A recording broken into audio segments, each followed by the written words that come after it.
حضرت سیدنا فضیل بن عیاض رضی اللہ تعالیٰ عنہ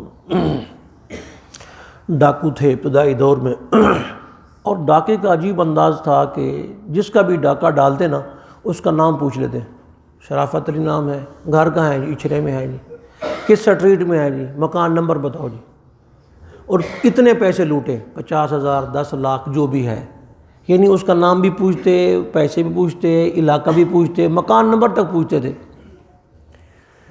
آخری وقت آیا کہ ایک ماں اپنے چھوٹے بچے کو لے کے جا رہی ہے جنگل سے، تو اس بچے نے کہا امی جلدی جلدی گزر جاؤ، یہاں فضیل ڈاکو رہتا ہے، لوٹ لے گا۔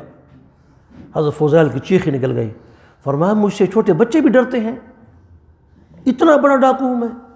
پھر ایک قاری گزرا، اس نے قرآن پاک کی آیت پڑھی، الم یأن للذین آمنوا ان تخشع قلوبهم لذکر اللہ، فرمایا مومنوں کے لیے وقت نہیں آیا کہ ان کے دل اللہ کے ذکر سے پسیج جائیں، نرم ہو جائیں، نہیں ہے ان کے لیے وقت۔ فضیل بن عیاض نے فرمایا وہ وقت آ گیا ہے، میرا دل اللہ کے خوف سے وہ بالکل پسیج گیا ہے۔ پھر توبہ کیسی کی؟ جو کچھ کھایا ہے بس حاجی کر لیا تو معافی ہو گئی، 2 دیگاں دبا کے معافی ہو گئی، کیا مطلب؟ توبہ کیسے کی؟ وہ لسٹ بنائی ہوئی تھی آپ نے، ہر ایک کے گھر گئے، بھائی یہ پیسے اپنے لے لو مجھے معاف کر دو، یہ لے لو مجھے معاف کر دو، یہ لے لو مجھے معاف کر دو۔ نیشا پور کا ایک شخص تھا یہودی، اس سے آپ نے 40,000 دینار لوٹے تھے، وہ اتنے پیسے کہاں سے آئے؟ تو اس کے گھر گیا، اس کو کہنے لگے یار بھائی بات سنو، میں نے توبہ کر لی ہے، اب میرے پاس دینے کو پیسے نہیں، مجھے معاف کر دو، یا اس کا جو آپ نے لوٹا ہوا ہے واپس کریں، یا وہ اس سے معافی مانگ لے، اگر توفیق نہیں ہے تو آپ کے پاس 2 کام کرنے پڑیں گے۔ اس نے کہا اوے بابیا پہلے اتھے لٹے ہوں گھر آ گیا، تو جا کام کر دو، میں نے قسم اٹھائی ہے میں فضیل بن عیاض کو اس وقت تک معاف نہیں کروں گا جب تک میرے پیسے واپس نہ کرے۔ اب میں قسم اپنی کیسے توڑ دوں؟ میں توڑوں گا کفارہ مجھے لازم ہو جائے گا، تمہیں کیا؟ تم تو خوش ہو، پیسے بھی تم نے لے لیے، میرے پہ کفارہ بھی ڈل گیا۔ آپ نے فرمایا بھئی پھر بھی معافی تو ہے نا؟ اس نے کہا میں نے قسم کھائی۔ آپ نے جب زیادہ بار کہا تو اس نے کہا جی پھر ایسا ہے میں کہ تھیلی میں پیسے ڈال کے نا وہ سین میں پھینک دیتا ہوں، آپ اٹھا کے مجھے دے دیں تاکہ میری قسم بھی نہ ٹوٹے، آپ کا کام بھی ہو جائے۔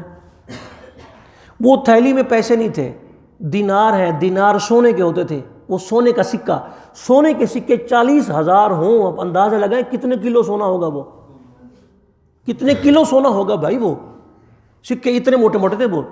اب بھی پرانے سکے آپ ذرا چیک کریں تو بڑے وزنی سکے ہیں۔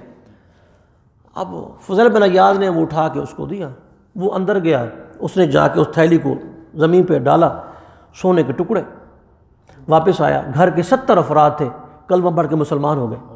فضیل بن عیاض نے فرمایا کیا بات ہے، کیوں مسلمان ہوئے؟ میں تو توبہ کرنے آیا۔ اس نے کہا اس تھیلی میں ہم نے پیسے نہیں ڈالے تھے، ہم نے مٹی کے روڑے ڈالے تھے، اور ہم نے اپنی کتاب میں پڑھا تھا کہ جو نبی پاک امتی سچے دل سے توبہ کرے گا، اگر مٹی کو ہاتھ لگائے گا وہ بھی سونا بن جائے گی۔ تو وہ ہم جب اندر گئے تو وہ مٹی کے روڑے سونا بن چکے تھے۔